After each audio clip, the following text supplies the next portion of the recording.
Hey everybody, Quad Nines here with another video. I wasn't really sure what I wanted to do today because didn't have a ton of time to make a really involved video again.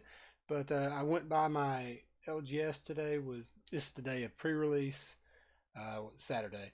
So of course you can get stuff that day that you can't get for another week. And I was like, I haven't opened any real product in a while, like when it was new. So I picked up a pre-release pack. I got it and then dropped because, well, just had my kids with me and they weren't down for playing 5 hours of Magic and we were hungry. So anyway, so I did that. I also picked up one of the intro decks. So I got the Oko, the Trickster one. So I get 2 more packs in that. And hey, don't cut it off yet. For all you cube people out there, because I know I'm a cube channel and I haven't done any cube content in like 2 weeks, but I've got a pack from my cube, so I might even do that. I'll do this first, okay? So just hang out, cool. So I've got a pre-release pack, a Planeswalker deck, which I'm not gonna go through the deck. I might just crack the packs, and if you want to know what's in the deck, just look online. It's out there. And then of course the cube pack, and get a pack one, pick one out of that. So yeah, I'm not going to make you look at it from this vantage point because you won't be able to read any of the cards and not have to put them up in this corner again. But yeah, so I'm just going to change camera angles and have close up of cards. So see you in a second. Okay, let's get down to cracking some stuff. Okay, first we're going to go with the cube pack. So it's the bit fastest, so we'll just get that out of the way. Well, say out of the way, just because it's fastest. See what we have. Okay, so starting off, we have Spellskite, Deck, Incinerate, Vindicate, Solemn, Verdant Catacombs, Elspeth Sun's Champion, Lotus Cobra, Tezzeret the Seeker, Vampiric Tutor, Pestermite, Brumaz, Craterhoof, Glenolindra, and Liliana the Last Hope. Okay, so what's your pick? It's a fairly even pack. There's not a lot of red cards and not a lot of artifacts compared to some of these other packs that I've done before. But yeah, if it's me, it's really hard for me not to take either Vampiric Tutor or maybe the Fetch Land. If I'm going blue, I'll probably take Glenolindra, even though Pestermite, it's got the combo. You always splinter one off of my cube. The most open pick is, of course, Solemn. And then if you want to take Dak Fade, I wouldn't argue there. There's a lot of good picks in this pack. So, anyway, down below or on Twitter or whatever you want to do, tell me what you would take. All right. Okay, now on to the Throne of Eldraine stuff. Just off the side. Okay, I'm going to open up the intro deck first and grab a couple of packs and do that.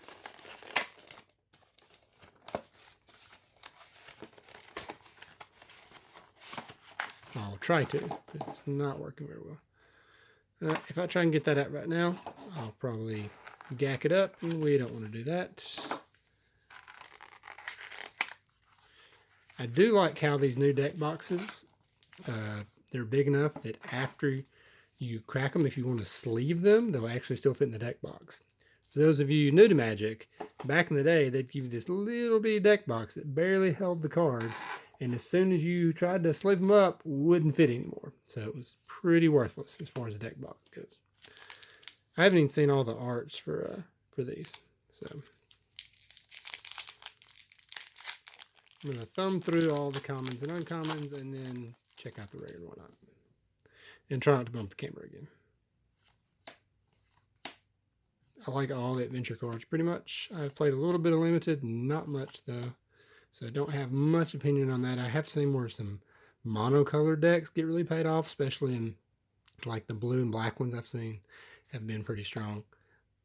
Unicorn, Mystic Sanctuary is pretty good. Lucky Clover. Okay, that was our first uncommon, Lucky Clover. Burning Yard Trainer. Trample Haste stuff, cool. And Thunderous Snapper. Just Could there be a bigger devotion plant than hybrid 4 mana? Escape to the Wilds. I've got this in my sealed deck on Arena right now, and it's I'm not actually playing it in the deck I got, but full rare Witchclaw Talisman. I don't know if that'll go in cube. It'll most definitely go in a something, that or EDH deck, and that's just a tip card. But the swamp looks cool. So yeah, full rare, first pack of Throne of Eldraine I've opened up, and I said I wasn't gonna bump the camera. I lied because I keep bumping it. Pack number 2.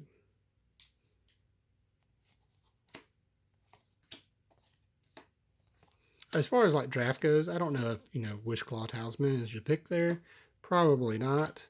But like I said, I haven't had time to look through the whole set. But there are some pretty good cards there. All That Glitters. This could go, if I get a 4, I'll put this in Ural. It just, it's another one of those 2 mana cards that makes everything get big. So, Sir Ferrin, the Hinge Hammer. Yes. If it ever gets to attack with any kind of pump or just no pump, make something really big. Sorcerer's Broom, straight out of Sorcerer's Apprentice. Seems good. And Fires of Invention. This card has already seen some play as far as people tinkering with it. So you can cast spells only during your turn, and you can cast no more than 2 spells each turn. However, you may cast spells with converted mana cost less than or equal to the number of lands you control without paying their mana cost. So basically, by turn 5, you can play 2 spells for free. Seems good. Okay. Hold on a second. Let me clean up, and then we'll go to the pre-release pack. Okay, now it's just down to the pre-release pack, which, let's see what we have. If I can get in this thing. I would have liked to, played in the pre-release, but I got to go play Magic with my kids. So then we came home and ate dinner. So that was just as good. Because to be honest, even the pre-releases in which I've played really well, you wind up getting 3 or 4 packs. And you play Magic for such a long time. What did we get? Well, okay, I guess that's worth it. So that's going in the cube. I don't know if I'm going to replace 6 mana Vraska. It's kind of a lazy swap, but I really want to try out this card. Cursed Huntsman. This would have been... I got to pick out my own pre-release box because, like I said, I was just getting it and dropping, so I wasn't opening it there, so I just grabbed one. So it's pretty cool. And also I get some rewards on MTG Arena. So there's that. Yeah, so we got a Garrick off the bat. So this is worth at least 1 cube card. Good to know. Anyway, as I was saying, I got to play some Magic with my kids, and they got to hang out at the card shop for just a little bit. They were mad because they didn't get to play against a bunch of other people, but when we got there, there's this 7-player EDH game going and another big EDH game going. And it wasn't too long before the pre-release was going to start, so nobody wanted to start any more games. So we played against each other, and it was all right. Just they wanted to play against other people, which I understand that. Anyway, let's I almost want to build a seal deck with this, like you would. But I might build one after opening these and just take a shot of it and put it in the video. We'll see. So I do like all these lands. They all seem pretty good. The comes in tapped unless you control 3 more of whatever it is, and then they have something that happens when they come in untapped. So Wintermoor Commander, that's pretty sweet. A 2-star with Death Touch. It's always going to be at least a 2/1, so there's that. And it says another target knight gains indestructible when it attacks, so even better. Trail of Crumbs, little Hansel and Gretel action. Righteousness and Wildborn Preserver. I got one of those in the Oko Planeswalker deck, so there's a couple of those. If that winds up being a thing, I might actually play some standard. Hey, got the token for the Huntsman. That's cool. But yeah, I got a couple of these in my sealed on Arena, so I might try it out. See I played against it once, and it wasn't great against me, but by the time they played it, they were almost dead anyway, so we'll see.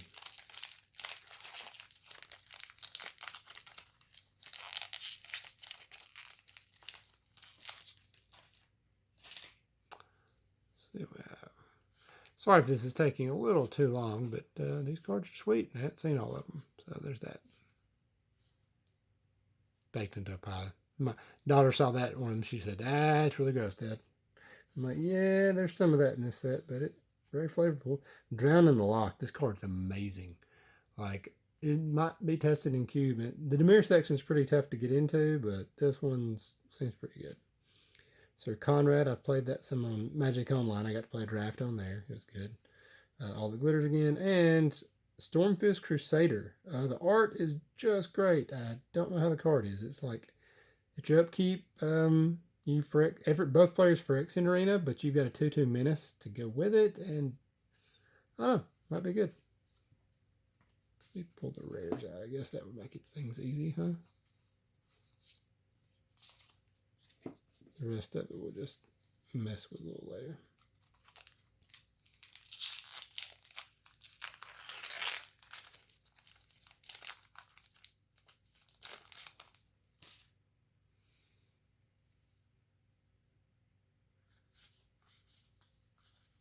So, yeah, just the flavor in this set is really high.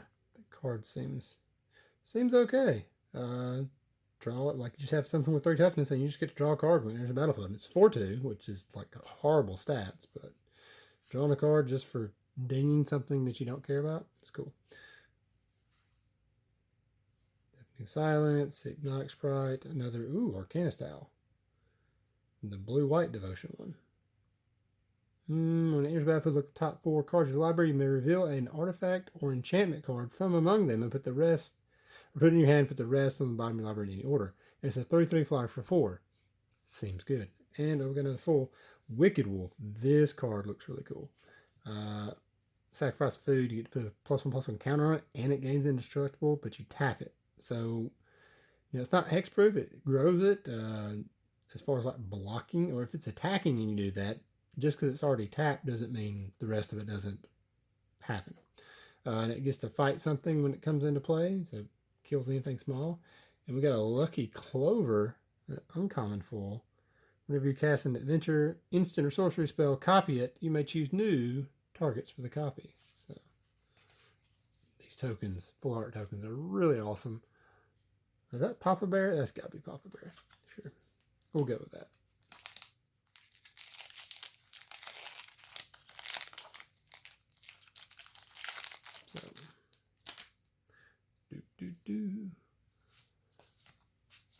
So I have noticed that my pack opening videos don't give me views as my cube videos.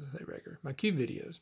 Part of that may be because I post my cube videos, links to them on Reddit, and do a little bit more advertising for it, I guess, because there's cube-centric things that I can do it towards. Whereas these are just like, not as many people are in the pack opening videos as there used to be. Resolute Rider, cool. Terminate Grounds. This is Marduk's.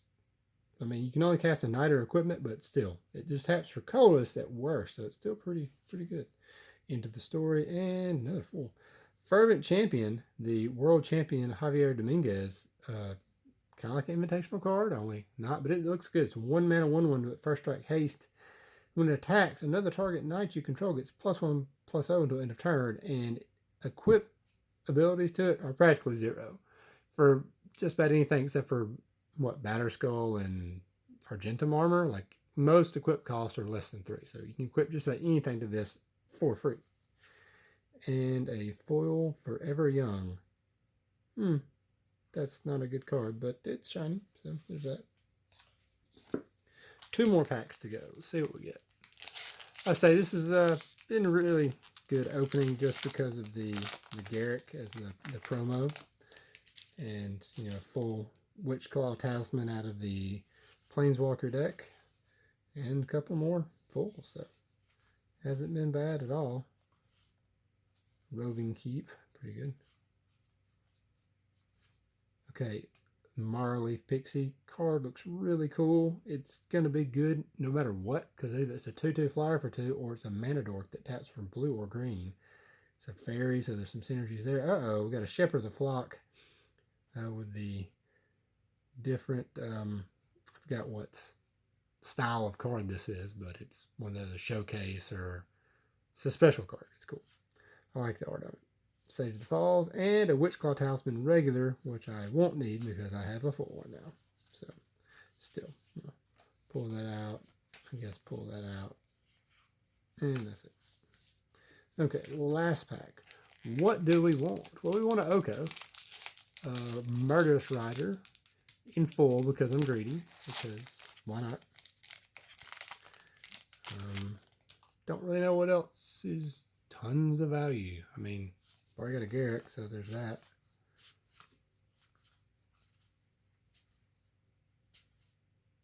Crushing Drawbridge, Ginger Brute. Okay, we got Steel Claw Lance. It's double color, but I mean, giving a knight, equipping a knight for one, it gives +2/+2. It's not the worst. It's pretty good. It's like a sword with no abilities, like swords of X and Y. Epic Downfall. That's pretty sweet art. Oakham Adversary. This spell costs 2 less to cast if an opponent controls a green permanent. It's got Death Touch, 2/3 elf. Whenever it deals combat damage, you draw a card. That's pretty sweet. As an elf player, I can appreciate that. Uh-oh, got a mythic, the Great Hinge. Normally costs 9, but it costs X less to cast, where X is the greatest power among creatures you control. And it taps to add 2 green and you gain 2 life. And whenever a non-token creature enters the battlefield under your control, put a +1/+1 counter on it and draw a card. That is a lot of stuff. So it's a good thing they make this cost 9 without any kind of discounts. But, you'll regularly cast it for 6 at the most, because you're going to have something with 3 power. But if you have something big out, it's going to be almost free, and then it's just going to snowball. Okay, so just looking at this, I mean, pretty sure we would, with the Garruk, we could go black-green, just looking at the rares, and if everything else was equal. That's a pretty strong start. You got the Hinge, which is a big engine. If you get any big creature out, you're going to be able to play it pretty fast, especially like Wildborn Preserver. If you can pump a lot of mana dead on like turn 4 or something, turn 4 or 5, make it into a 4/5 power creature, then this is cheaper. The Wolf's great. And the Garruk. So the Garruk's only 6 mana, so it seems all right. I'm talking with my hands a lot. Anyway, so I hope everybody got to go play some Throne of Eldraine Prerelease, or got to play it online or something. I hope you enjoyed these packs and the cube pack. Don't forget to put your pick down in the comments. I don't know if everybody knows this, but comments are really important to YouTube, because it shows YouTube that people are enjoying your content and they're interacting with you, and it makes them show it to other people as like the suggested videos on the side or on the home page. So yeah, likes and comments are pretty important, and it doesn't cost you anything. So if you would just comment or like, or both, I really appreciate it, and keep watching out for more videos. Thanks for watching. If you've made it this far in the video, I hope you enjoyed it. Please click subscribe and like the video, and comment down below on what you'd like to see in future videos. Thanks for watching.